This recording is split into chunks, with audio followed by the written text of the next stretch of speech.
Assalamualaikum, Sampurasun. Perkenalkan, nama saya Risma Halimatus Sa'diah Al-Junaid. Saya biasa dipanggil Risma, Cima, Jebrek Girls, atau tapi kalau di RKV Indonesia ini dipanggilnya Pelopor Muda Risma. Umur aku alhamdulillah sudah menginjak 17 tahun ditambah 3. Umur aku 20 tahun guys, alhamdulillah. Aku di RKV sudah hampir 3 tahun.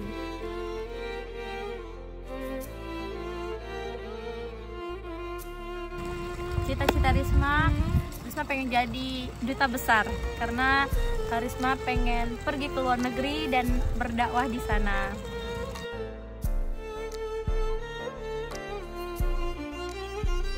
Kalau untuk masuk RKV ini aku lewat jalur langit.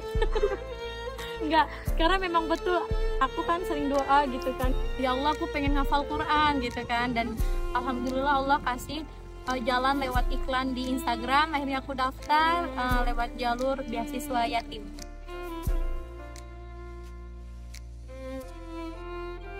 Awalnya kan aku nggak tahu apa-apa gitu tentang RKV, ya udah daftar aja. Tapi ternyata pas masuk banyak banget kejutan-kejutan yang RKV kasih buat aku gitu, dan sampai sekarang aku masih bisa bersyukur untuk bisa di RKV ini karena banyak banget gitu yang RKV kasih buat aku. Ternyata bukan cuma ngafal Quran aja, tapi juga di sini dilatih skill kita. Terus juga di sini ada program-program lainnya yang menarik banget gitu.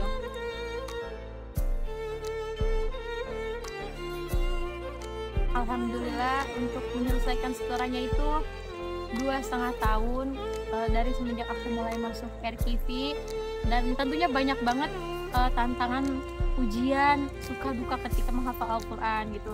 Ada yang pernah sampai nangis-nangis karena nggak masuk-masuk gitu kan hafalannya. Ada juga yang semudah senyum juga, dan tapi itu semuanya nikmat dan ya namanya proses. Alhamdulillah kita syukurin sendiri. Syukur.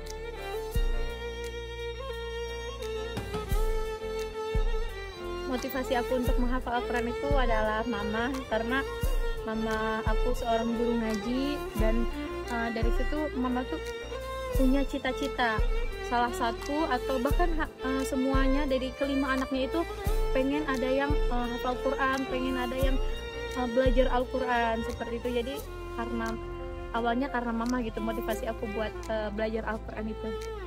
Pernah pas waktu itu aku ngerasa karena lagi tugas di Aceh, lagi traveling Quran di Aceh, aku jauh dari keluarga, dan di situ Idul Fitri, Idul Adha juga di Aceh gitu kan, di kampung orang.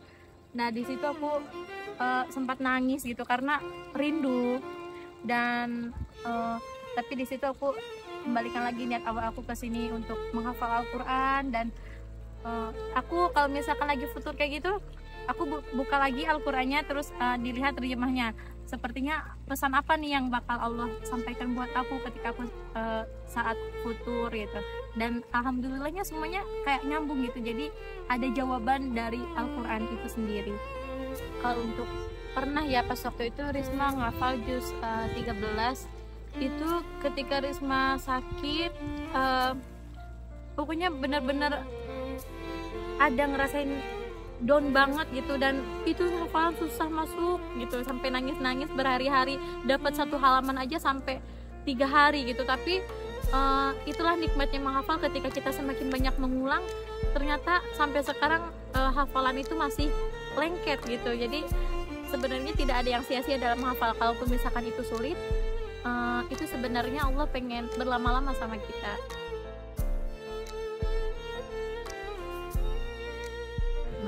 Jadi kalau di RKV Indonesia ini hal yang paling aku bersyukur banget bisa di RKV Indonesia, karena aku bisa merasakan yang namanya traveling Quran. Nah, traveling Quran ini merupakan salah satu program unggulan RKV Indonesia.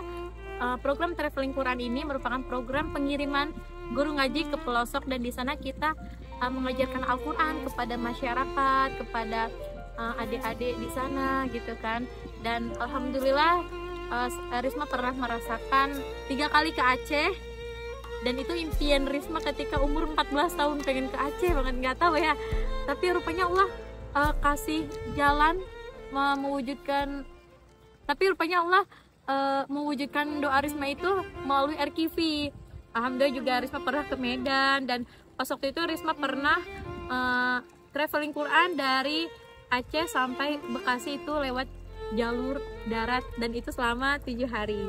Seru banget, Masya Allah, Alhamdulillah. Tapi disitulah aku bener-bener merasakan betapa indahnya nikmat dari keberkahan menjadi seorang penghafal Al-Quran.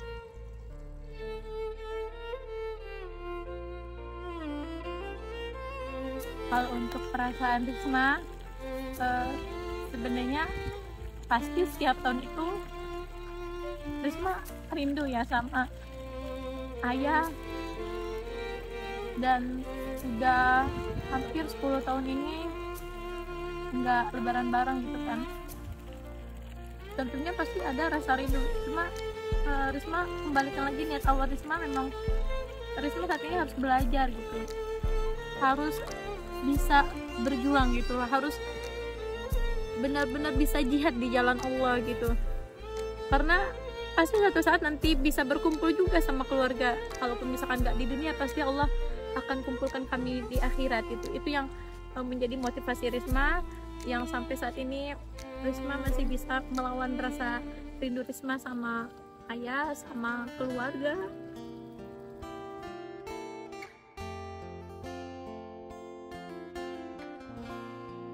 Banyak banget yang Risma rindukan dari sosok seorang ayah, terutama Risma rindu itu pelukan ya dari seorang ayah, karena banyak orang yang bilang bahwa cinta pertama anak perempuan itu adalah seorang ayah, dan Risma kehilangan itu. Tapi setelah Risma masuk ke TV Indonesia, ternyata bukan cuma Risma aja yang kehilangan cinta pertamanya gitu.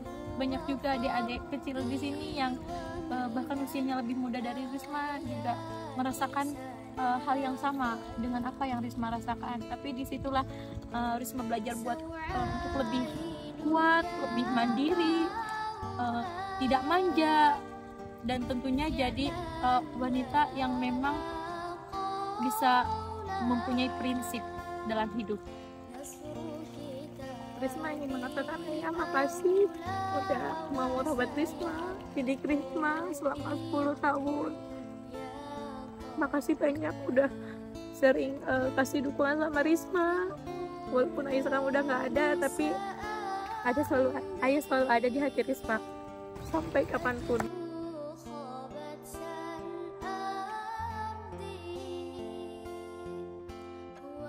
Alhamdulillah sekarang juga ada sosok Abi yang menggantikan posisi ayah Risma, yang menjadi estafet perjuangan untuk mendidik Risma, untuk merawat Risma, menjaga Risma, sampai akhirnya Risma bisa menjadi orang yang ayah selalu ada di hati Risma sampai kapanpun.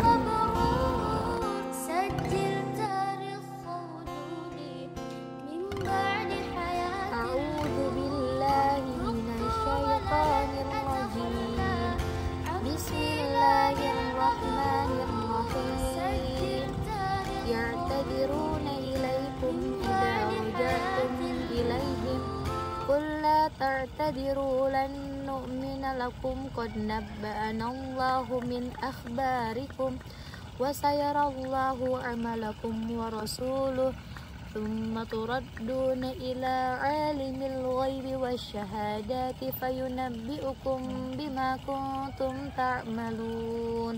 Sadaqallahul azim. Sekian kisah singkat dari Risma, semoga bisa menginspirasi Sobat Violet semuanya. Hatur nuhun. Wassalamualaikum warahmatullahi wabarakatuh. Dadah.